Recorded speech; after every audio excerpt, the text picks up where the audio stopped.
70 বছর দেখছে, 80 বছর দেখছে, 100 বছর দেখছে, জাতির কলঙ্কের কোনো পরোয়া নেই। আল্লাহ কে রে? আমি লেখাপড়া শিখেছি, আমি চাকরি পেয়েছি, বাপের জমি আমি পেয়েছি, আল্লাহ আমার কিছু দেয়নি। আল্লাহ বলছে শোন, মর বললে মরে যাবি, ধরে যা বললে ধরে যাবি, পঙ্গু হয়ে যা বললে হয়ে যাবি। আর যদি বলি জবান বন্ধ হয়ে যা, বোবা হয়ে যাবি। যদি বলি অন্ধ হয়ে যা, সঙ্গে সঙ্গে অন্ধ হয়ে যাবি। হবে না, হবে না। শুধু তোদের বাঁচিয়ে রেখেছি একটাই কারণে, ইবলিস আমার সঙ্গে চ্যালেঞ্জ করে গিয়েছে যে আপনার বান্দা বান্দির উল্টো পাল্টা কাজ করাবো, নামাজ পড়তে দেবো না, চুরি করাবো, জেনা করাবো, ব্যভিচারী করাবো, মদ খাওয়াবো, গাঁজা খাওয়াবো, আর জাহান্নামের টিকিট দেবো, সোজা কবরে ঢুকে দেবো। আল্লাহ বলছে তোর ক্ষমতা দিচ্ছি, কিন্তু আমার বান্দা কি কোনোদিন ভুলে আমার কাছে বলবে না যে আমি করিনি, ইবলিস করিয়েছে, অন্যায় স্বীকার করছে আর করবো না। সেদিন তোর এই হাজার শত শত বছরের মেহনত করে পাপের পাহাড় চাপানো সেকেন্ডের ভিতরে আমার বান্দার মাথার থেকে নামিয়ে আমি তার বেগুনা মাসুম করে দেবো। জোরে বলবো। একাবার মসজিদে গেলে কি হয়? মসজিদে একাধবার গেলে কি হয়? যদি বলেন হুজুর আমরা যাই, নবীর মেম্বারে বলছি অনেক মুসলমান আছে, মুসলমান এর কি জ্ঞান, শুক্রবার পর্যন্ত যায় না, মাঠে কাজ করতে বলছে শুক্রবার এখনো কাজ করছি, বলছে তুই যা, তুই যা। আর যদি বারবার বলা হয় যে আয় একসঙ্গে যাবো, ও রেগে যাবে, যে আমি না যাই তোর বাবা সাহেব লোক কথা বলছি যাই, কথা ঠিক বলো না বলো। ও সহজে বলছে ভাই আয় শুক্রবার, বলছে হ্যাঁ যাচ্ছি চ। আর আমি দেখছি ও যাবে না, আমি দাঁড়িয়ে আছি, আয় ভাই, হ্যাঁ ভাই আয়, চ না যাচ্ছি চ না, আর তোর লে যাবো, পিছিয়ে করছে।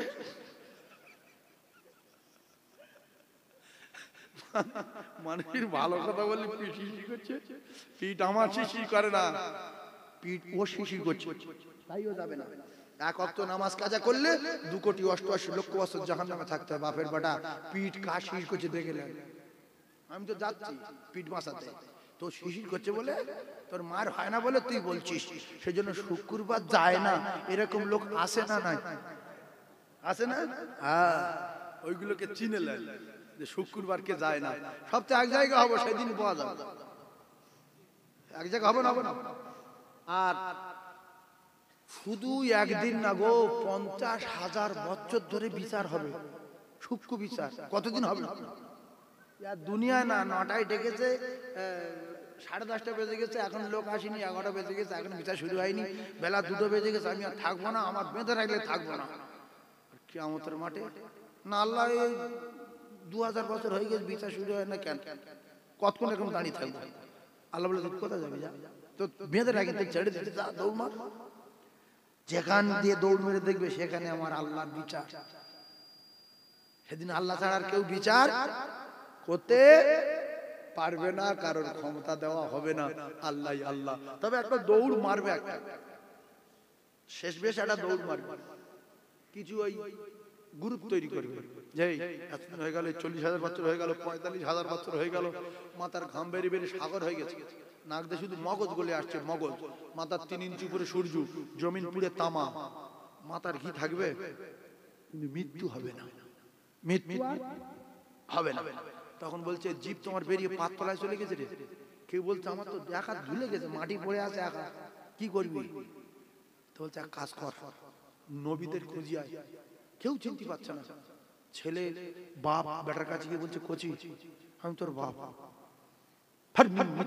বাপ। আচ্ছা, কারোর গায়ে যদি আগুন লাগিয়ে দেওয়া, বাপ যদি পরিচয় করে যে বেটা চিনতে পারছিস, ট্রেনে সাবাল চড় মারবে না, মারবে না, এইটা চেনার সময় মাথা পুড়ে ঘি বেরিয়ে চিনতে পারছিস। আল্লাহ কোরআন বলছে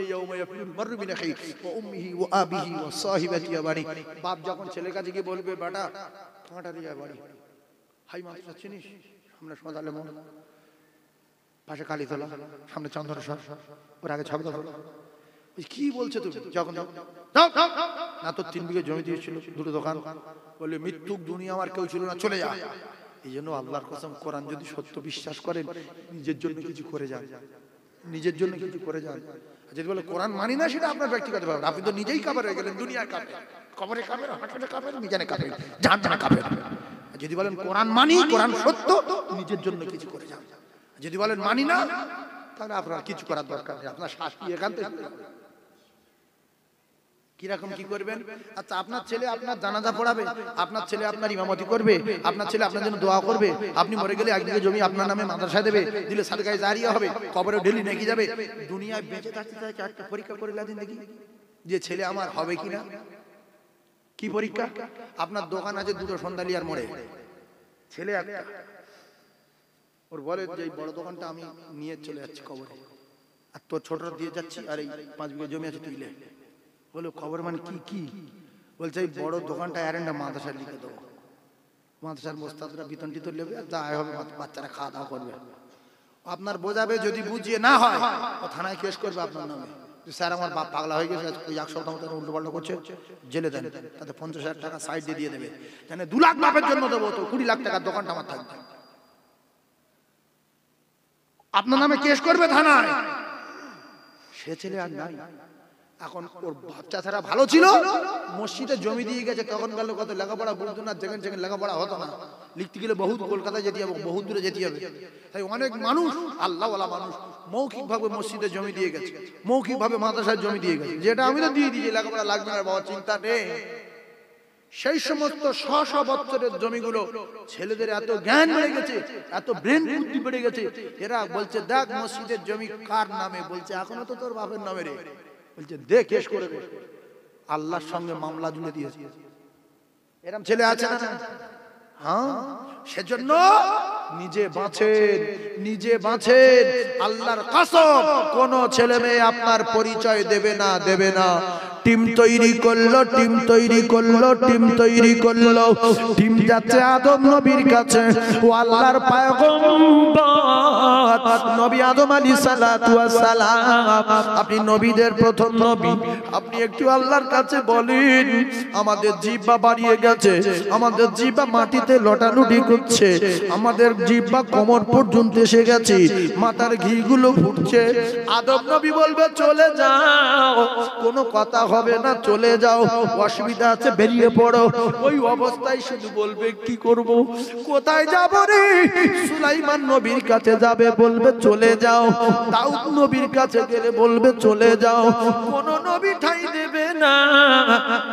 কোথায় তোমার বেটা, কোথায় তোমার ছেলে, কোথায় তোমার মেয়ে, সেদিন কেউ চিনতে পারবে না। অবশেষে আমাদের নবীর কাছে গিয়ে বলবে ইয়া রাসূলুল্লাহ বাঁচান, ইয়া রাসূলুল্লাহ বাঁচান, আমরা আর সহ্য করতে পারি না। আমার দয়ার নবী রে, আমার মায়ের নবীর কি ধৈর্য, আমার নবীর কত ধৈর্য দিয়েছিলেন আমার আল্লাহ। আল্লাহ নবীর আপন চাচার মেরে কলিজা টেনে বার করে নিয়েছিল, বিশ্ব নবীর চাচা ঝাঁঝরা করে দিয়েছিল, বুকের ভিতর থেকে কলিজা টেনে বার করে নিয়ে চিবিয়েছে না চিবাইনি? জোরে বলে। আমি আপনাদের কাছে একটা বিচার দিচ্ছি, যদি আপনার সামনে আপনার চাচা মেরে ফেলে দেওয়ার পরেও বুক ফেড়ে কলিজা টেনে বার করে নিয়ে চিবায়, সে যদি সপ্তাহখানেক পরে আপনার বাড়ি যায় বা রাস্তায় যদি দেখা যে সে যাচ্ছে, কি করবেন? হালকা করে বলেন, হালকা করে বলেন। জি ভাই বলছে সঙ্গে সঙ্গে মেরে দেবে, তাতে জাহান্নামে যাই যাবো। এই এমনি ঘুষু ঘুষু করলে কি বলে যে আমাদের ওই রাস্তায় যাবি। এটা বাচ্চা ছেলেরা বলতো ছোটবেলায়, স্কুলকে মারিয়ে, এই ছোট ছোট বাচ্চা তো তুই অঙ্গ যাবি। লাস্টে কি হলো, ও গিয়ে ওর মার কাছে বলেছে ওর মায়ের বাড়ি আসলো, এসে দুজনের মা একটু কথা কাটাকাটি করলো, লাস্টে বললো আচ্ছা বুঝা হওয়ার হয়ে গেছে, ছেলে মানুষের মাথা গরম মতো, আর কিছু মনে করিনি, যা দুজন মিটে গেল। এরকম ছোটবেলা হতো না? স্কুলে গিয়ে, তখন স্কুলের বিহাল অবস্থা, স্কুল আছে শুধু মাটিতে উপরে খড় নি, ছাদ নি, কিচ্ছু তাল বিতাল। হ্যাঁ স্কুল আছে, বই নেই, তাল পাতাল লেখা, কলম নেই, কঞ্চির কলম। এইসব গল্প দিলে এরা কেউ বিশ্বাস করবে না যে কলম আবার কঞ্চির হয়, কি করে করবে? এই কঞ্চির কলম আপনারা কেউ দেখেছেন না? দেখেন কঞ্চির কলম, তাল পাতায় লেখো। আর এখন মনে পড়ছে পিঠ চালে আগলরি বই, এইরকম মুসলিম। আর কেউ পেটে করে বইলে আছে এত মুসলিম, কি পড়ি আমি টুকে পড়ি, কি না, ঢোল আছে, ঢোল। ইস, আল্লাহু আকবার, কি যুগ আসলো বলো। ক্লাস 1 এর বই দিচ্ছে যাত্রা, 2 এর যাত্রা, 3 যাত্রা, 4 এর লরি করে নিয়ে যাবে। আল্লাহু আকবার, আমার কলিজার টুকরারা। তো ও মারার পরেও কাপড় চোপড় মুড়ি দিয়ে লুকিয়ে লুকিয়ে রাসূলুল্লাহর কাছে গিয়েছে। রাসূল বলছে, তুই কে রে? বলছে, আমি ওয়াইসি। কে? নাম বলে। বলছে, আমি ওয়াইসি। উফ, রাসূলের কলিজা ফাঁকা হয়ে গেছে না যায়নি?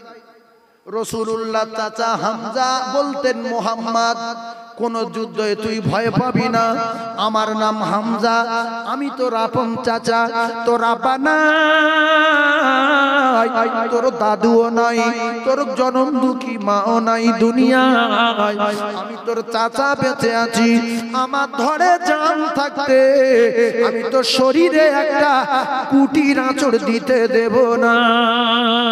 জোরে বলুন, আরো জোরে বলেন। একদিন কাবার চত্বরে, রাসূলুল্লাহ তখন মক্কায় ছিলেন, কাবার চত্বরে রাসূলুল্লাহ যেতেন নামাজ পড়ার জন্য। আর আবু জেহেল বলছে, না মেরে দিলে আমার দলের লোক সবসময় কেটে যাচ্ছে। আমার দলের লোক যারা, আমার ধরুন অনেকের সিপিএম করার প্রচন্ড ইচ্ছা, কিন্তু অন্য পার্টি মস্তান বাহিনী বা অন্য পার্টির চাপে পড়ে এ কি করছে, সিপিএম করতে পারছে না, কলিজার ভিতরে আগুন জ্বলছে যে আমি হতে যাব। কিন্তু আবার আরএসপির যে লিডার, যে বিরাট মস্তান, সে বলছে সিপিএম করলে জিপ টেনে ছিঁড়ে নেব। তো রাসূলুল্লাহর নতুন পার্টি, আল্লাহর পার্টি। রাসূলুল্লাহর কিসের পার্টি? আল্লাহর পার্টি। আবু জেহেলের কিসের পার্টি? বেঈমানের পার্টি। কিন্তু বেঈমানেরা যে ঈমান আনবে, কলিজা ফেটে যাচ্ছে, কিন্তু যেতে পারছে না। মুহাম্মাদের তেমন দলের লোক নাই সাল্লাল্লাহু আলাইহি ওয়াসাল্লাম। তো বলছে আমাদের লোক কেটে যাচ্ছে, মুহাম্মাদের মেরে দে। তা বলছে, ও তো বিরাট ধৈর্য ধরে আর বিরাট সহ্য সফর করে, কি করে মারবো? বলছে, কাবায় যাবে, নিওর গুঁতো মারবি, পারর বাতুল দিবি, ধাক্কা মারবি, ধাক্কা মারে ফেলে দিবি, যেই ঘুরে কথা বলবে আর ওই মার। অনেক ছেলে যুক্তি করে যে ও লোকের ঠেয়ান যায় কি করে। বলছে, রাস্তার মাঝখানে সাইকেলে যাবি আর টুক করে এরকম ধাক্কা মারবি, যেই ঘুরে ওই মার, ধাক্কা মেরে নিজে ধাক্কা মেরে ওর পিটছে, মানে মারির পেলাম। এরকম ঘটনা ঘটে কিন্তু, বলে মারির পেলাম। তো যাই পারে হোক গে, আল্লাহ রসুলের ঘুষি মারলো, ধাক্কা মারলো, ঠোকর মারলো। রসুল চোখের পানি ঝরাতে ঝরাতে, কেউ নেই, কাঁদতে কাঁদতে সোজা চলে আসলো। আর আবু জেহেলের বাড়ির পাশে যেতে হবে, রাসূলুল্লাহর বাড়ি আবু জেহেলের বাড়ির পাশে, বাড়ি চলে আসলো। এই ঘটনাটা মক্কার কয়েকজন দেখেছে, তারা কিন্তু রাসূলুল্লাহর প্রেমিক, কলেমা পড়তে পারেনি, ভয়ে মেরে ফেলবে আবু জেহেল। তো হামজা তো তখন কলেমা পড়েনি। তো হামজা রাদিয়াল্লাহু তাআলা আনহু আপন মানে ভাইয়ের ছেলে, কথা বুঝতে পারছেন না? আপন ভাইয়ের ছেলে। ভাই, নিজের ভাইয়ের ছেলে যদি আরএসপি করে আর একটা চাচা যদি টিএমসি করে, হয়তো পার্টিগত দিক দিয়ে রাগ, কিন্তু কেউ যদি মারে, চাচা বা ভাইপো দাঁড়িয়ে থাকতে পারবে? পারবে না। ভালো করে আজ বুঝবেন। এখন আল্লাহর নবীর মারা হলো, চলে গেল। একজন বলছে হামজা, আর হামজা তবে শিকার থেকে ফিরেছে। কিতাবে লেখা আছে হামজা রাদিয়াল্লাহু তাআলা বিখ্যাত শিকারী ছিলেন, শিকার করতেন। এসে বলছে, তোর এই ছোট ভাই ছেলে আব্দুল্লাহ মারা গেল, ওর মায়ের পেটে থাকতে, মাটাও মারা গেল, তোর আব্বা আব্দুল মুতালিব মারা গেল, আর এই ছোট ভাই ফোটার এত অত্যাচার করছে, তোরা কেউ কিছু বলবি না? তোরা এখন তো 8 ভাই বেঁচে আছিস, 9 ভাই বেঁচে আছিস। রাসূলুল্লাহ চাচারা কয় ভাই? 5 ভাই, 10 ভাই। বলছে এখন তো 9 জন বেঁচে আছিস। বলছে কি হয়েছে? আগে স্বীকার করতে পারিনি, মাথা আগুন জ্বলছে। বলছে এই মুহাম্মদ কাবার চত্বরে গিয়েছিল, আবু জেহেল লোক লস্কর নিয়ে ঘুষি মারছে, ধাক্কা মারছে, ফেলে দিচ্ছে, বেচারা কিচ্ছু বলেনি, কাঁদতে কাঁদতে বাড়ি চলে গেল। আর ওই তীরের যন্ত্রপাতি সব হাতে রয়েছে, ওইভাবে ছুটে গেছে, গিয়ে বলছে মুহাম্মদ। রাসূলুল্লাহ ঘরে ছিল। জি চাচু। আবু জেহেল কি বলেছে?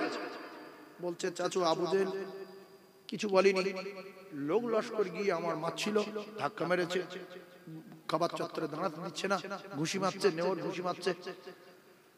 বলছে আবু জেহেলের বাড়ি গিয়ে বলছে, আবু জেহেল নেতার বাড়ি গিয়ে নেতার নাম ধরে চেল্লালে কিন্তু আরো গরম হয়ে যায়। বাবু বল, না কাকু বল, না স্যার বলে চেল্লা স্যার, কিন্তু ডাইরেক্ট আবু জেহেল। আর তখন আবু জেহেল পুরো মক্কার লিডার, ভারতবর্ষের বাদশা যেরকম পুরো মক্কার লিডার। আমার নাম ধরে কে বলছে? আমি হামজা। বলছে রে কি মার খাবে নাকি দেখি? সোজা গিয়ে বলছে তোর কি হয়েছে? বলছে আমার ভাইপো মোহাম্মদের তোর লোকজন মারছে কেন বল, কি অন্যায় করেছে বল। আমার ভাইপো কোনোদিন অন্যায় করতে পারে না, এটা আমি জানি, কেন আজকে মারলো? বলছে মেরেছে, ফের মাথা কেটে নেবো। কি করবে? কার মাথা কাটবে? নবীজি। হামজা বলল ছোট্ট কথা বলে যাচ্ছে আজকে শোন, আর চুপ না। আমার ভাইপো রাজ থেকে কোনোদিন যদি গায়ে একটা কুটির আঁচড় লাগে তো আমি হামজা দরজায় দাঁড়িয়ে বলে যাচ্ছি তোর মাথা ধর থেকে উড়িয়ে দেবো। জোরে বলুন সুবহানাল্লাহ, আরো জোরে বলেন। এবার যুদ্ধ শুরু হলো না? হলো না? যুদ্ধ শুরু, চ্যালেঞ্জ। আবু জেহেল বড় মস্তান, বাহিনী অনেক। সকালবেলা বললেন মিটিং ডাক, মুহাম্মাদের মাথা রাতের বেলা কেটে নেবো। রাতের বেলা কি করবে? কেটে নেবে। লোকজন নেই তো কেউ, আর বাড়ির গায়ে বাড়ি, এই আর ওই বক, এই আর ওই বক। মাথা কাটো বলে রাতের বেলা লোকজন ফিট করে, সবার হাতে খোলা তরবারি, ঘর ঘেরাও করেছে। আল্লাহ জিবরিল পাঠিয়ে দিলেন। জোরে বলুন সুবহানাল্লাহ, আরো জোরে বলেন। আচ্ছা জিবরাইল যদি একটা ডানার ঝাপটা মারে কার খুঁজে পাওয়া যাবে? জিবরাইলের ক্ষমতা কত? চুপ করে বলছি শুনলেন, পুরো পৃথিবীর জমিনটা একটা ডানায় নেবে, নেচা করে আসমানে উড়ে যাবে। উড়ে গিয়ে সেখান থেকে আছাড় মারবে পুরো পৃথিবী। পৃথিবী কত বড় তোমরা জানি না, কেউ জানি কি?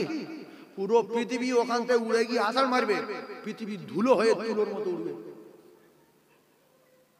সেই জিবরাইলকে পাঠিয়ে দিলেন, জিবরিল আমার দোস্তর কুঁড়ে ঘরে চলে যাও। গিয়ে জিবরিল দেখছে যে চারিদিকে সব তরবারি হাতে, রাসূলুল্লাহর মাথা কেটে নেবে। শেরে খোদা আলী ঘরের ভিতরে শুয়ে আছে, তখন বয়স কম। রাসূল বললেন আলী তুমি এই যে মাল আমার কাছে আছে এইগুলো সকালবেলা তুমি বিলি করো, চারিদিক দিয়ে আমার ঘিরে নিয়েছে, মাথা আমার কেটে নেবে, তুমি ঘুমাও। কি বিশ্বাস ছিল দেখেন সাহাবায়ে কেরামদের। হযরত আলী বললেন ইয়া রাসূলুল্লাহ আমি ঘুমিয়ে আছি। আর নবীর কাছে আছে কে? জিবরাইল। দেখতে পাবে কে? নবী। নবী ছাড়া জিবরাইল কেউ দেখতে? আরে হিকমত করে বাত শুনবেন তো। জিবরিল, এবার জিবরিল বলছে, জিবরিল এখন কি হবে? জিবরিল বলছে ইয়া রাসূলুল্লাহ আপনি কাঁকর আর বালি তুলে নেন, মক্কা মদিনা সব জায়গায় কাঁকর বালি তুলে ফুঁক দেন, কোরআন পড়ে ফুঁক দিয়ে আর ঘরের ভিতরে ছড়িয়ে দেন, কারণ আপনি বাইরে বেরোলে তো মাথা কাটবে। বলছে আমি ঘরের ভিতরে ছড়াবো, ওরা তো ঘরের বাইরে, ওদের চোখে যাবে কি করে? জিবরিল বললেন আল্লাহ আপনার ঘরের ভিতরে ছড়াতে বলেছে, আর ওই কাফেরদের বাইরে চোখে, ঘরের বাইরে ওদের চোখে পৌঁছে দেওয়ার দায়িত্ব আল্লাহ নিয়েছে। জোরে বলুন, আরো জোরে বলেন। আল্লাহ যদি বলে ঘর ঘুরে বালি বার করে দেবো, পারবে না? পারবে না। এবার ওদের চোখে সব বালি ভরে গেছে, গিয়ে শুধু ঘুরছে ঘষছে আর বলছে মোহাম্মদ যেন না পালায়, মোহাম্মদ যেন না পালায় রে, চোখে কি পড়লো রে? আর জিবরিল বলছে ইয়া রাসূলুল্লাহ এবার আসেন। পিছনে জিবরিল, সামনে রাসূলুল্লাহ, বলুন সুবহানাল্লাহ। কিন্তু এবারে কিছুক্ষণ পরে এদের চোখ মোটামুটি কোন রকম এদিক সেদিক করে হালকা লাইন হয়েছে, কেউ ঝাপটাচ্ছে, কে রেখেছে করতে করতে ঘর ভিতর ঢুকেছে। ঢুকে বলছে মার মাথায় তরবারি। ঘর ভিতর কে আছে? হযরত আলী একা, আর রাসূলুল্লাহ নেই। বলছে মারবি তো তরবারি, ঠিক আছে কাপড়টা তুলে দেখে, দেখছে আলী। বলছে এ তো অফার নেই, আরে ফালতু বাচ্চা ছেলে, এর মেরে কি করবি? মোহাম্মদ কোথায় গেল দেখ। কিতাবের ভিতরে এসেছে রাসূলুল্লাহ শরীরে একটা বাঁশ ছিল, যে বাঁশটা রাস্তায় হেঁটে গেলে সকালে সন্ধ্যা পর্যন্ত সেই রাস্তা দিয়ে বাঁশ বার হতো। জোরে বলে। নবী শরীরে একটা বাঁশ ছিল না? ছিল। তো ওই বাঁশ শুকে শুকে যাচ্ছে, যে এই মুহাম্মাদের গায়ের বাঁশ, এই বাঁশ আর পৃথিবীর কোন লোকের গায়ে নেই। বাঁশ শুকে শুকে গিয়ে গারে সুর গর্ত পর্যন্ত গিয়ে ও জায়গায় বাঁশ মিলিয়ে গেল। রাসূল তো মাটির তলায় ঢুকে গেছে, গর্তের ভিতর ঢুকে গেছে। গর্তের মুখে মাকড়সা জাল করে দিল, কবুতর পায়রা ওখানে বাসা করে তা দিতেছিল, ডিমের তা দিচ্ছে। এখানে কেউ নেই, মাকড়সার জাল। এরা বলছে যদি মোহাম্মদ এর ভিতরে ঢুকবে অন্তত পায়রাগুলো উড়বে, মাকড়সার জালও কেটে যাবে। কিন্তু মানুষ গেলে তো কাটবেই কাটবে। বলছে এর ভিতরে নেই, এর ভিতরে নেই। কলিজার টুকরা ভাইরা, ওর ভিতরে কি ব্যাপার হয়েছে না হচ্ছে সব আপনারা জানেন, বিস্তারিত জানা কথা বলবো না। তো জিবরিল আলাইহিস সালাতু ওয়াস সালাম প্রহরীর পাহারাদার হয়ে রাসূলুল্লাহ সাহাবীকে নিয়ে, সিদ্দিক আকবরকে ডেকে নিয়ে আল্লাহর নবী রওনা হলেন। সেই হামজা রাদিয়াল্লাহু তাআলা আনহু রাসূলুল্লাহ ছোট থেকে জীবনেতে বেশি ভালোবাসতেন। কলিজার টুকরারা ঈমান আনার পরে আল্লাহর নবী দিন ও দুনিয়ার বাদশাকে এত ভালোবাসতেন, জীবনের চেয়ে বেশি। কিতাবে লেখা হযরতে হামজা রাদিয়াল্লাহু তাআলা আনহু ছিলেন পালোয়ান। কি ছিল বাবু? একটু মুখ দিয়ে বলে। পালোয়ান। আরেকটা পালোয়ান আছে, বিখ্যাত পালোয়ান, যেটা আবু জেহেলের বড় পালোয়ান ছিল, সেটা হলো হযরতে ওমরে ফারুক রাদিয়াল্লাহু তাআলা আনহু। আর আল্লাহর একটা পালোয়ান ছিল, আল্লাহর পালোয়ানের নাম শেরে খোদা আলী কাররামাল্লাহু ওয়াজহাহু। কার পালোয়ানের ক্ষমতা বেশি? আল্লাহর। পৃথিবীর যত লোক আছে সবচেয়ে ক্ষমতা বেশি যার গায়, সেটা হলো শেরে খোদা আলী। এই যে মোটা মোটা খিরি গাছ আছে, এরকম টাকর মারলে চচ্চর করে পড়ে যাবে। কি ক্ষমতা! সে ক্ষমতার কথা বলা যাবে না। তো শের খোদা আলী কাররামাল্লাহু ওয়াজহু ছিলেন পালোয়ান, আল্লাহর পাঠানো বাঘ। হযরত আল্লাহ তাআলা ছিলেন পালোয়ান, আর হযরতে ওমরে ফারুক রাদিয়াল্লাহু তাআলা ছিলেন পালোয়ান। ওমরের একটা ছোট্ট ঘটনা। ওমর রাদিয়াল্লাহু তাআলা যখন রাসূলুল্লাহকে মারতে এসে কলেমা পড়ে নিল, রাসূলুল্লাহ টিমের ক্ষমতা বেড়েছে না কমেছে? একটু কথা বলে। বাড়বে না? এখন যদি আপনার এলাকায় কোনো নেতা যদি ঘুরে আপনাদের দলে হয়ে যায়, কোনো শক্তিশালী পালোয়ান, তাহলে আপনাদের সবার ক্ষমতা বাড়বে না কমবে? ক্ষমতা বেড়ে যাবে। তো রাসূলুল্লাহর কাছে কলেমা পড়ার পরে আর বড় বড় পালোয়ান, বড় বড় মোস্তান যখন দলে ঘুরে আসে, প্রত্যেকটা দলের লোক চাই এক সময় বড় ছিল আর এর মেম্বার করবি, অন্তত এমএলএ ভোটে দাঁড় করা বা প্রধান এরই করা হোক, কারণ এটা সম্মান আছে। তো হযরত ওমরের কি সম্মান দেবে, ইমাম করবে কি মুয়াজ্জিন করবে কি মক্কার লিডার বানাবে, সেটা পরের কথা। ওমর বলল, ইয়া রাসূলুল্লাহ, যে মক্কা থেকে আপনার তাড়িয়ে দিয়েছে আর আবু বকর সিদ্দিকের মেয়ের কানে তালা ধরিয়ে দিয়েছে, অজ্ঞান করে দিয়েছে, মুখ দিয়ে রক্ত বার করে দিয়েছে, এজন্য আর আমাকে আপনার মাথা কাটতে পাঠিয়েছে। আমার একটা কথা, আমি আপনার জীবিত নিয়ে যাব মক্কায়। হিম্মত দেখেন, হিম্মত দেখেন। বলছে আমি আপনার জীবিত মক্কায় নিয়ে যাব। আর মারোয়া পাহাড়ের ঢালে কার বাড়ি? আবু জেহেলের বাড়ি। আমরা যখন সাফা মারোয়া সাই করি, সাফা থেকে সাই করে মারোয়া যাই, আর আবু জেহেলের বাড়ি মারা পাহাড়ের ঢালে। বলছে ইয়া রাসূলুল্লাহ, মারা পাহাড়ের ঢালে যাব, গিয়ে আবু জেহেলের লোক লস্কর সহ ও টোটাল গ্রুপ, যত মক্কায় যত মস্তান আছে সব তো আমি চিনি। চেনে না? প্রধান সেনাপতি তো ওমর। বলছো টোটাল গ্রুপ, আমি শুধু আবু জেহেলের বলবো যে তোর বাপের যদি ক্ষমতা থাকে একটাবার পাহাড়ের ঢালে চলে আয়, মুহাম্মদুর রাসূলুল্লাহর মাথা কাটতে পাঠিয়েছিলিস, এখন মাথা কাটিনি, মাথা জীবিত অবস্থায় নিয়ে এসেছি, শুধু একবার সামনে বার হ। জোরে বলবো সুবহানাল্লাহ, আরো জোরে বলেন। তো আবু জেহেল বলছে এখানে দাঁড়ান দেবে না, পালা সব মেরে ফেলবে। ওমরের ভয়, আল্লাহ তো ক্ষমতা দিয়েছিল, শয়তান পর্যন্ত ওমরের দিকে ভয় করত। শয়তান ভয় করত না? ভালো করে বোঝার চেষ্টা করুন। হযরতে হামজা রাদিয়াল্লাহু তাআলা আনহু বীর বিক্রমে তরবারি চালায় উহুদের ময়দানে। এমত অবস্থায় আবু সুফিয়ানের স্ত্রী, তার নাম ছিল হিন্দা। আবু সুফিয়ানের স্ত্রী, তার নাম ছিল, ও কলিজার টুকরা ভাইরা আমার বোঝার চেষ্টা করুন, নাম ছিল হিন্দা। মুখস্থ রাখেন। হিন্দার গোলাম ছিল ঐশী। ঐশীর বলা হলো উহুদের ময়দানে যদি মুহাম্মাদের আপন চাচা হামজার মারতে পারিস আর মেরে কলিজাটা কেটে বার করে আমার হাতে যদি দিতে পারিস আমি হেন্দা কথা দিলাম তোর জন্মের মতো আজাদ করে দেব তোর আর গোলামি করতে হবে না কিতাবে লেখা ওইসি গিয়ে তরবারি নিয়ে বিরাট বড় বললাম নিয়ে পাথরের আড়ে দাঁড়িয়ে আছে আর লক্ষ্য করে দেখছে যেদিকে তীর আসে যেদিক দিয়ে তরবারি আসে হযরতে হামজার কৌশল সব আটকে দেয় মুহাম্মদুর রাসূলুল্লাহর প্রহরীর পাহারাদার হযরতে হামজা রাদিয়াল্লাহু তাআলা আনহু এমত অবস্থায় হামজা দূর থেকে লক্ষ্য করে যখন একটু ফাঁকা পেয়েছে সুযোগ পেয়েছে ওইভাবে বললাম চালিয়েছে দূর থেকে তীর চালিয়ে আল্লাহ নবীর আপন চাচা হযরতে হামজা রাদিয়াল্লাহু তাআলা আনহুর কলিজা এফোড় ওপর করে দিয়েছে আল্লাহ নবীর চাচা যখন পড়ে গেলেন বিশ্ব নবী হাবিবুল্লাহ চাচার হাতে তরবারি টেনে ছাড়িয়ে নিয়ে বুকের ভিতরে ঢুকিয়ে দিয়ে কলিজা ফেলে দিয়ে এই ওয়াইসি রাসূলুল্লাহর চাচার কলিজার বুকের ভিতরে হাত ঢুকিয়ে দিয়ে বুকের পাঁজর টেনে ছাড়িয়ে দিয়ে ওই কলিজা ঝাড় নিয়ে আবু সুফিয়ানের স্ত্রীর হাতে তুলে দেয় আবু সুফিয়ানের স্ত্রী চিবাচ্ছে কলিজা চিবাচ্ছে ও কলিজা টুকরা না এই সুযোগে দেখা যায় আল্লাহর নবীর মাথাটাও ফেলে দেবে আর মুহাম্মাদের গাড়ে কেউ নাই হযরত তালহা রাদিয়াল্লাহু তাআলা আনহু বললেন আমি দেখতে পেলাম হযরতে হামজা পড়ে গেছে বুক ফেড়ে দিয়ে কলিজা টেনে আবু সুফিয়ানের স্ত্রী চিবাচ্ছি আমি দেখলাম নবী কই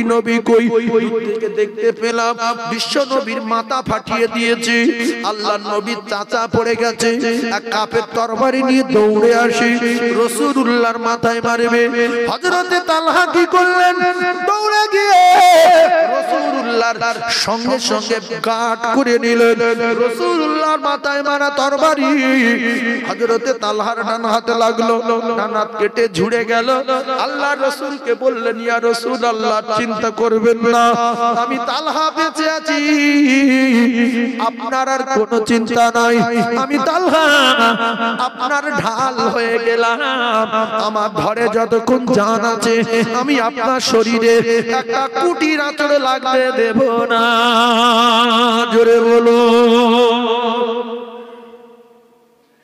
কি মহব্বত দেখে যে যার ভালোবাসে না ও বলে যে আগে আমি মরবো তারপর তুমি মরবে বলে না তালহা বললেন ইয়া রাসূলুল্লাহ এখন আমি বেঁচে আছি রাসূল শুধু বলছে আমার চাচা কোথায় আমার চাচা কোথায় আমার দাঁত ভেঙে গেছে আমার মাথা ফাটিয়ে দিয়েছে আমার চাচা কোথায় রে আল্লাহর নবীকে বললেন ইয়া রাসূলুল্লাহ আপনার চাচা শহীদ হয়ে গেছে আপনার চাচার বুক ফেড়ে কলিজা টেনে বার করে নিয়েছে আল্লাহ রাসূল দিন দুনিয়ার বাদশা বিশ্ব নবী হাবিবুল্লাহ আকায়ে নামদার তাজদার মদিনা শুধু বলছে আমার চাচা কোথায় আমার চাচা কোথায় আকায়ে নামদার তাজদার মদিনাকে গাট করলেন কাফেররা ঝেঁপিয়ে পড়লেন রাসূলুল্লাহর উপরে হযরতে তালহা রাদিয়াল্লাহু তাআলা সামনে ছিলেন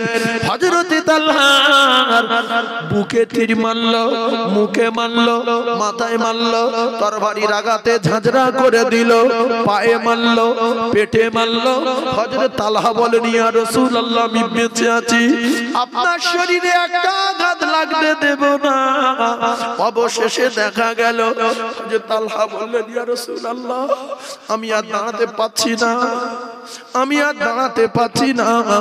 আমি আমার নাকে একটা খুশবু পাচ্ছি অন্য আলাদা রকম খুশবু জান্নাতের খুশবু হযরতে তালহাকে পাচ্ছি। অবশেষে দেখা গেল হযরতে তালহা রাদিয়াল্লাহু তাআলা শহীদ হয়ে গেলেন। ও কলিজার টুকরা ভাইরা, উহুদের ময়দানের খবর শোনেন। আজ সেই উহুদের ময়দানে 70 জন কলিজার টুকরা সাহাবী বকরির মতো জবাই হয়েছে, টুকরা টুকরা হয়ে আজ সেই উহুদের ঢালে রক্ত মাখা কাফন নিয়ে আল্লাহ নবীর আপন চাচা সহ 70 জন সাহাবী ও জায়গায় শুয়ে আছে। আল্লাহ পাকের কাবায় যারা যায়, মদিনাল মুনাওয়ারায় যারা যায়, তারা নিজে চোখে দেখে আসে সেই হযরতে হামজা রাদিয়াল্লাহু তাআলার কবর, সেই তালহা রাদিয়াল্লাহু তাআলার কবর। 70 জন প্রাণপ্রিয় সাহাবী আল্লাহ নবীর আপন চাচা সহ 70 জন সাহাবীদের কবর। ও মায়েরা, বুড়া বেটিরা, একটু ভালো হয়ে যান, একটু ভালো হয়ে যান। বিশ্ব নবীর রক্তের চেয়ে, বিশ্ব নবীর রক্তের চেয়ে দিনের দাম বেশি রে মা। মোবাইল নিয়ে বুড়মি করা ছেড়ে দেন, উল্টো পাল্টা ভিডিও কল করা ছেড়ে দেন, উল্টো পাল্টা ছবি দেখা বন্ধ করেন। কার জন্য আপনি গুনাহ করবেন? যার জন্য গুনাহ করবেন সে তো আপনার পরিচয় দেবে না। ভালো হয়ে যাওয়ার দরকার আছে না নাই? অবশ্যই মানুষ চিনেছে, কিন্তু মানুষে মানুষ চেনেনি। আমার কলিজা টুকরারা, তাই মুসাদ্দিদুজ্জামান দাদা হুজুর পীর কেবলা আলাদা, ছোট হুজুর পীর কেবলা কিন্তু মুজাদ্দিদ না, মেজো হুজুর পীর কেবলা মুজাদ্দিদ না, সেজলা হুজুর পীর কেবলা মুজাদ্দিদ না, নওয়াজ হুজুর পীর কেবলা মুজাদ্দিদ না, বড় হুজুর পীর কেবলা রাহমাতুল্লাহ আলাইহি এরা মুজাদ্দিদ না। আল্লাহ পাকের মুজাদ্দিদের কলিজার টুকরা সন্তান এরা ছিলেন বড় বড় আল্লাহওয়ালা, এরা ছিল ভালো মানুষ, এরা ছিল আল্লাহর ওলি। একবার জোরে বলুন সুবহানাল্লাহ। আপনাদের খুব খারাপ লাগছে কি?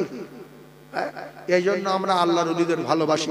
তাই ফুরফুরা পীর নেই, ফুরফুরা শেষ হয়ে গেছে, আর একটাও আল্লাহর ওলি নেই, বেকার। এই কথাটা না বলে আগে আপনি ওলি হন, ওলি হয়ে ফুরফুরে যান, গিয়ে তবে বললে সাজবে। আপনি একজন মুখ্যু, কুলু সুরো জানেন না, দোয়া কুনুত বলতে পারেন না, ফুরফুরা ওলি নাই, এ কথা আপনার মুখে সাজে না। ওলি চিনতে গেলে আগে ওলি হতে হবে। মাস্টার চিনতে গেলে আপনার মাস্টার হতে হবে। স্বর্ণকার সোনা চিনতে গেলে আপনার স্বর্ণকার হতে হবে। আর যদি মুখ্য হয়, একটা ওই সিটি গোল্ডের দুল ঘুরিয়ে পেয়েছে কাদায় গিয়ে ছুট, দাঁড়া দাঁড়া মাল পেয়ে গেছে। স্বর্ণকার গিয়ে বলছে সিটি গোল্ড ভালো, 3 টাকা দাম, ও তখন বলছে কাজ কাম কামাই করে আমি সোনার বুতে ছুটি আসি রে। ওটা যদি স্বর্ণকার ঘুরিয়ে পেত, লাথি মেরে ওখানে ফেলে দিত। এরকম 2-4টা সাধারণ লোক এই ফেরাতে পড়ে না, মাটি খুঁড়তে খুঁড়তে সিটি গোল্ডের একটা ঋণ দিয়ে পেয়েছে, সেই কাজ ছেড়ে দিয়ে বলছে দাঁড়া, বলতে ঘরে শুনলো সিটি গোল্ড, মাথায় হাত দিয়ে বসে আছে, কাজটা ছেড়ে দিল, 500 টাকা দিব্যি শেষ হয়ে গেল। এই জন্য পীর হলে ফুরফুরায় গেলে পেছনে যাবে যে কে পীর কে পীর না। যেহেতু পীর হওয়ার ক্ষমতা তৈরি করতে পারিনি, আল্লাহ যদি ক্ষমতা দেয় তো পীর হলে হতে পারি, কারণ নবী হতে পারবো। পীর হলে হতে পারি, যেদিন পীর হব সেদিন ফুরফুরা বিরুদ্ধে কথা বলবো, যেদিন পীর হব সেদিন ফুরফুরা বিরুদ্ধে কথা বলবো। তাহলে এখন কি করব? আল্লাহর ওলি থাকলে আছে, আল্লাহর ওলি হলে হতে পারে, আমার বুড়মি করার দরকার নাই। আমি জানি নিখুঁত আল্লাহর ওলি 5 হুজুর পীর কেবলা ছিলেন। মুজাদ্দিদ জামান তো আল্লাহ পাক পাঠিয়েছেন, হুজুরের কথা মানে ওলি নিখুঁত বিখুঁত বলা যাবে না। আল্লাহ যারা মুজাদ্দিদ করেছেন তিনি মুজাদ্দিদ। তাহলে যদি ভালো না লাগে, যার ভালো লাগবে তার সঙ্গে চলবো, খারাপ বলা যাবে না। নিজেকে খারাপ বলবে, সবাই ভালো আমি খারাপ, সবাই বড় আমি ছোট, সবাই ইমানদার আমি বড় গুনাহগার। ইন্নাল্লাহ লা ইহিব্বু মান কানা মুখতালান ফাখুরা। অহংকার যদি করছো জুতো খেয়ে মরছো। যে লোক জুতো খেয়ে মরে তার নাম কি বলো? আরে আচ্ছা বলেন, এরা এরা শুধু নমরুদ বলবে, এরা সব জানে, এরাই বলবেন নমরুদ। নমরুদ কি জন্য জুতো খেলো? অহংকার করে, অহংকার করে। একবার জোরে দরুদ শরীফ আল্লাহুম্মা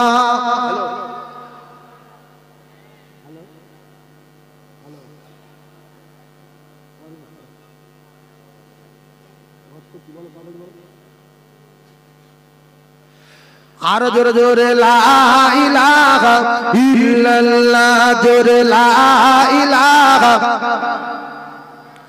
লা ইলাহা ইল্লাল্লাহ মুহাম্মাদুর রাসূলুল্লাহ। তাহলে নিজের পুঁজি বাড়িয়ে মৃত্যুর জন্য রেডি হওয়ার দরকার আছে না নাই? নিজে পুঁজি বাড়িয়ে মৃত্যুর জন্য রেডি হন। কে কখন মরে যাব জানি না, সেই জন্য আপনাদের গ্রামে যদি মক্তব থাকে সেখানে দান করবেন, মসজিদ থাকলে সেখানে দান করবেন, মাদ্রাসা থাকলে সেখানে দান করবেন, আর বলবেন আল্লাহ এটা আমার জন্য, এটা আমি আপনার কাছে জমা দিলাম। আমার মায়ের জন্য 2000 টাকা পাঠালাম, আব্বার জন্য 2000 টাকা পাঠিয়ে দিলাম মসজিদ বা মাদ্রাসায় বা মক্তবে, তাহলে কি হবে? ইল্লা মিন সাদাকাতিন জারিয়া। আর যদি আমার মাদ্রাসায় যেতে চান বাসন্তেই, তাহলে 9 জানুয়ারি সকাল 8টা থেকে বেলা 4টে পর্যন্ত বা 2টো পর্যন্ত, 2টো বলে 4টে হয়ে যায়, জলসা আছে দিনের বেলা, যাবেন 9 জানুয়ারি। 9 জানুয়ারি, 8-এর পরে 9, 8, 9 জানুয়ারি মাসের 9 তারিখ সকাল থেকে জলসা যাবেন, যতটুকু আল্লাহ জোটাই তাবারক খাবেন, দোয়া করবেন, চলে আসবেন। আর যদি মনে হয় হুজুর আমার একটা মেয়ে আছে ভর্তি করব, বাংলা মাধ্যমিক পর্যন্ত উপশ্রী কন্যাশ্রী সব আছে, বিয়ে হবে, প্যান্ডেলের টাকাও দেওয়া হবে, হ্যাঁ জামাই বিদায় টাকা দেওয়া হবে ওখানে পড়লে। কারণ এই নেশায় পড়ে মুসলমানের ঘরে ছেলে মেয়েগুলো সব অন্যদিকে পাঠিয়েছে, মাদ্রাসায় দেয় না। আর মাদ্রাসায় যখন পড়াবে না তখন কিন্তু বাপ মার কবরে আযাব বন্ধ হওয়া কঠিন হয়ে যাবে। আল্লাহ বলেছে বাচ্চা তুই দোয়া কর, আল্লাহ রাসূল বলছে বাপের কাছে পড়ে কলমা শোনাও, সূরা ইয়াসিন পড়ো, কবরের আযাব, মৃত্যুর আযাব 70 ভাগ দূরে সরে যাবে। এছাড়া রাসূলুল্লাহ বলেছে বাচ্চা তার বাপের জানাজার ইমাম হবে, কারণ জানাজার ইমামতি করবে। এজন্য হাফেজ হওয়ার দরকার নাই, মাওলানা হওয়ার দরকার নাই, কোরআন শরীফ জানবে, নামাজ পড়বে 5 ওয়াক্ত, জানাজার নিয়ম কানুন জানবে, জানাজার দোয়া জানবে, ওই বাচ্চা তার বাপের জানাজার ইমাম হবে। জোরে বলুন সুবহানাল্লাহ, আরো জোরে বলে। সেজন্য আমি আর বাড়াবো না, প্রচুর বিরিয়ানি এরা জোগাড় করেছে, বিরিয়ানি দেওয়া হবে। আমরা এখন সবাই মিলে একটুখানি আগামী বছরে নিজের পুঁজি বাড়ানোর জন্য, নিজের পুঁজি বাড়ানোর জন্য একটুখানি দান করব, নিজের পুঁজি বাড়ানোর জন্য। আচ্ছা আর একটা কথা বলি, আপনারা রাগ করবেন না, এই যে চাঁদা তুলতে বলেছে কে? কারু বাপ বলেছে না আল্লাহ বলেছে? কথা বলে আল্লাহ বলেছে চাঁদা তোলো, কেন? টাকা আমার। কুলিল্লাহুম্মা মালিকাল মুলকি তুতিল মুলকা মান তাশা, পৃথিবীর যা কিছু আছে আমি সব দিয়েছি। এ কথা সত্য না মিথ্যা? এইবারে আল্লাহ বলছে মান জাআ বিল হাসানাতি ফালাহু আশরু আমসালিহা, কোরআন শরীফ। ওরা যদি ফেরত থেকে আমার টাকা দেয় 1 টাকা করে, আমি ওদের ঘুরিয়ে দেব 10 টাকা। এইজন্য আল্লাহ চাঁদা তুলতে বলেছে, নবী চাঁদা তুলেছে, সাহাবায়ে কেরাম চাঁদা দিয়েছে না দেয়নি? যারা বলে কিছু লোকে শয়তান বলে এইবার চাঁদা তুলবে, চল চলে যাই। কেন? কোরআন বিরোধী কেন? কোরআন বিরোধী কেন? নামাজ পড়া আল্লাহর অর্ডার, কিন্তু অনেক লোক পড়ে না, আবার মাঝে মাঝে পড়ে। আপনারা দান করতে পারেন না, আবার মাঝে মাঝে করেন। এ জলসা না দান, ও জলসা, সেই সেবারে কোটোই 1 টাকা দিয়েছিলাম, তার মানে আমার তো দানের খাতায় নাম আছে। 1 বছর নামাজ পড়িনি, রমজান মাসে পড়েছিলাম, আমার নামাজির খাতায় নাম আছে। মাথায় রাখবেন, আমরা ভাই আমাদের ভিতরে ঈমান আছে। জোরে বলেন না সুবহানাল্লাহ, আরো জোরে বলে। তাই এই জলসায় সামনে বছর চলবে, বিরিয়ানি আপনাদের দিতে হবে। এই রঙ্গিনা হাই মাদ্রাসার মাঠে এই একটা নাম আছে,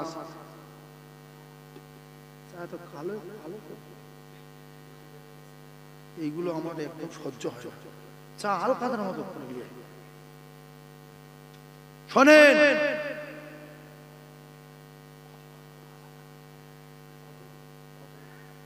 গরু দেয় কেউ?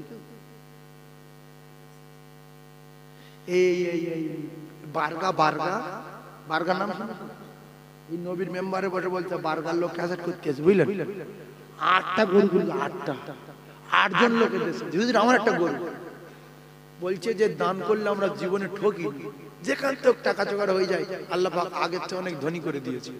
এই যে 12, 8টা, 9টা, 10টা গরু, যে আমরা রাসূলুল্লাহর উম্মত, আমার নবীর আলোচনা শুনবো, বছরে একটা গরু দেবো। আমি আপনাদের কাছে বললে একটা হবে? 1 বছর পরে দেবেন, আল্লাহ আপনার ব্যবসায় বরকত দেবে। আর এই মাঠে তো ঘাস আছে, শাঁসারে বাজার থেকে 3-4 মাস আগে একটা বাচ্চা থেকে গরু কিনলে আসবেন, মাসের ঘাস খাওয়াবে আর বাড়িতে একটু পুষবেন, 50-60 কেজি প্লান বলে দিচ্ছে। আর আপনাদের কাছেই বাজার, তারও শাঁসারে বাজারতেই কালীতলা তারও গরু বিক্রি, হ্যাঁ একটু লম্বা চড়া থেকে রগা থেকে নিয়ে নেবেন, সেকেন্ড দেবেন, লোক রাজকালি বলবে জলসার গরু, চুপা জলসার গরু 3 মাস পর খাই বকছি আবার। তাকবীর দেন না, নারী তাকবীর, দাতাগণ বলো জিন্দাবাদ, সখীগণ বলো জিন্দাবাদ। আল্লাহ এর ভিতরে একটা গরু দেবে, সেরে একটা লোক দেন আল্লাহ। গজল তো আমি বলবো, গজল তো বলবো, গজল বলুন এমনি, গজল না বলে আমি উঠি বলি, সব বলি, চিন্তা করুন। একটা গরু একজন বলবে, আমার বাপ বলিছে একটা গরু, 8টা দিতে হবে না, আমি আল্লাহর রাস্তায় বলবো। আজকের মানুষ কত খুশির সঙ্গে দুটো তাবারক খাবে, যে গরু দিয়েছে তার কত খুশি যে আমার গো সবার পেটে যাবে। আল্লাহু আকবার, আল্লাহু আকবার। একজন বলবেন সোনার মানিক, আমি তার জন্য দোয়া করব, আল্লাহ তার মৃত্যুর আগে মদিনা দেখাবে ইনশাআল্লাহ, আমি দোয়া করব তার জন্য। প্রথম সে হাত তুলবে, আমি তার জন্য 2 হাত তুলে সঙ্গে সঙ্গে সবাইকে নিয়ে দোয়া করব, যেজুর আমার আব্বা মা দাদু দাদি আর আমার নামে, আমার ব্যবসার নামে একটু দোয়া করুন, আমি সামনে বছর বেঁচে থাকলে একটা গরু দেবো। একজন বলবেন যে 5,000 যাক, 6,000 যাক, যাই যাক, আমি একটা গরু দেবো, আল্লাহ আপনার সংসারে বরকত দেবে। আমি তাকবীর দিয়ে একটু দোয়া করব। আল্লাহর কসম, আল্লাহ চাঁদা দিতে বলেছে, নবী চাঁদা তুলেছে, সাহাবায়ে কেরাম চাঁদা দিয়েছে। আল্লাহ পাকের ওয়াদা, বান্দা 1 টাকা দিলে আমি 10 টাকা দেব। আর যদি বান্দা দেয়, রাসূল বললেন as-সাকি হাবিবুল্লাহ, তানি সাকি, আল্লাহর দোস্ত হয়ে যাবে। জোরে বলুন না, একটা নিয়ত করবেন যে আমি রাসূলুল্লাহর হাদিস অনুযায়ী আমি আমার আল্লাহর দোস্ত হতে চাই, একটা গরু দেব। আমার আল্লাহ যেন আমার দোস্ত রূপে কবুল করেন। রাসূলুল্লাহর হাদিস, আল্লাহর কসম, রাসূল বলেছে যে যে দেবে সে আমার আল্লাহর দোস্ত হবে। এই নিয়ত করবেন যে রাসূলুল্লাহর হাদিস আমি বিশ্বাস করি, জীবনের চেয়ে বেশি আমি আল্লাহর দোস্ত হতে চাই, আমি একটা গরু দেব। আচ্ছা, হাদিস মেনে হাত তুলবেন, আল্লাহ আপনার দোস্ত রূপে কবুল করে নেবে। আল্লাহ যদি কবুল করেন, আপনার ঠিকানা হবে আল্লাহর জান্নাত। বহুত চ্যানেল লোক শুনছে, বলো কাঁটালিয়া রঙ্গিনে হাই মাদ্রাসা ভাঙড় থানা, তাই তো, একটা গরু বলে, হয়তো ভাবছেন যে আমি গরু দেবো, সারা গ্রামের লোক খাবে, এটা কিন্তু খুব খারাপ জিনিস। নিয়তটা, আপনি মরে গেলে আপনার কাছে কেউ চাইবে না কোনোদিন, কবরে চুকে শুয়ে থাকতে হবে। আর যদি মাছ ধরে মার খেতে হয়, চুকে শুয়ে থাকা বেরিয়ে যাবে, বুঝলেন? সেজন্য একজন একটা গরু বলবে, আমি তার জন্য হাত তুলে দোয়া করবো। কত যুবক মরে গেল, কত জওয়ান মরে গেল, বিয়ে করে দুটো ছেলে মারা গেল, একটা মেয়ে মারা গেল। এই দেগঙ্গায় গিয়েছিলাম, শুনছে জওয়ান ছেলে অ্যাক্সিডেন্ট হয়ে মারা গেল, জলসা কমিটির ছেলে, তার জন্য দোয়া করলাম। আপনাদের এখানে তো এরকম একটা ঘটনা ঘটে, কমিটির ছেলে জওয়ান ছেলে মারা গেছে, আরে আল্লাহ তার জান্নাতুল ফিরদাউস দেন, বলেন আমিন, জোরে বলেন আমিন। সেই জোড়া ছেলেরা আজও কমিটি আছে, আজও জলসা করছে।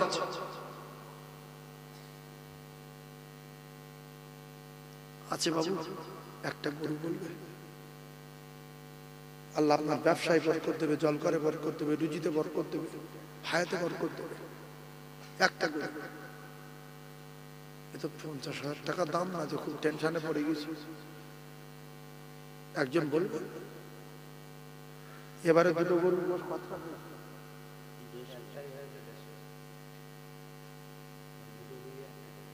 উরি বাবা, 150 কেজি গোশের বিরিয়ানি।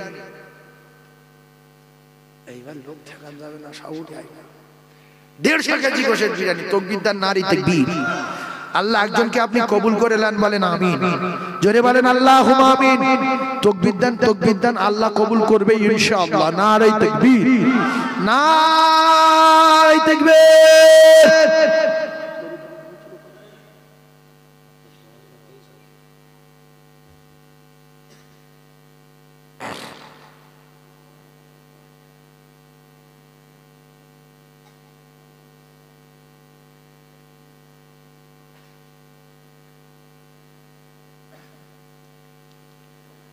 আচ্ছা, একজন 5,000 টাকা বলার লোক আছে যে হুজুর আমি গরু বলতে পারবো না, কত নেবে? 7-8 হাজার টাকা ছাড়া হবে না। 5,000 টাকার একটা দেবো, আমি 5,000 টাকা দেবো, ওরা গরু গোশ কিনে নেবে বা গরু কিনে নেবে, বলবে 5,000 বলে, অনেকে টেনশন করে।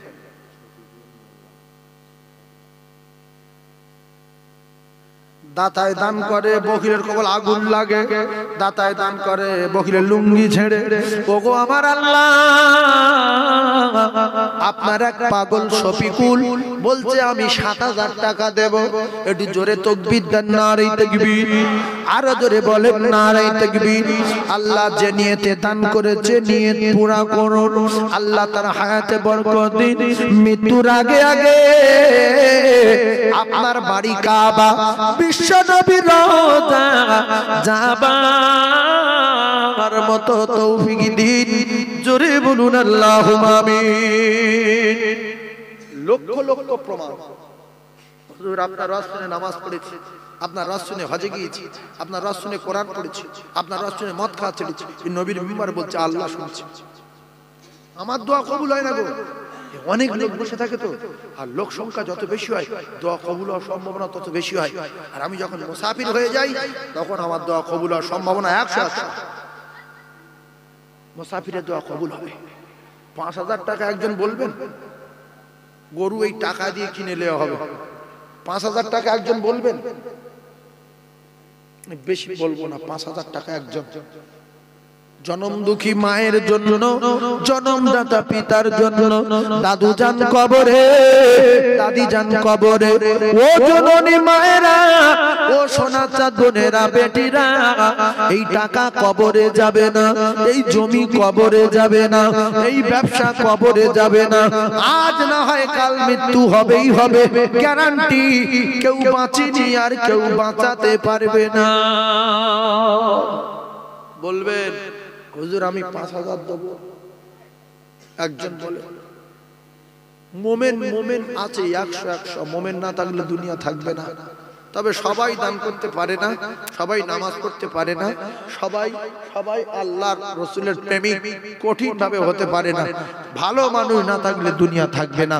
একজন বলেন যে আমি দেব 5,000 ইনশাআল্লাহ। কি আছে বলে আমি দোয়া করব 5,000 টাকা। একজন বলেন আল্লাহর রাস্তায় বলে আল্লাহ কবুল করবে ইনশাআল্লাহ। আমার বিশ্বাস আল্লাহ কবুল করবে। কোরআনের সম্মান রাখবে, কোরআনের সম্মান রাখবে ইনশাআল্লাহ। কোরআন বলেছে 1 টাকা দিলে আমি 10 টাকা দেব। আছে আর একজন 5 চেয়েছিলাম 7,000 হলো।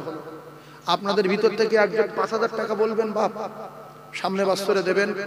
আল্লাহ আপনার রাস্তাঘাটে বিপদ থেকে বাঁচাবে, আল্লাহ আপনার হায়াতে বরকত দেবে, আল্লাহ আপনার রিজকে বরকত দেবে, আল্লাহ আপনার ব্যবসায় বরকত দেবে। একজন বলবেন তোমার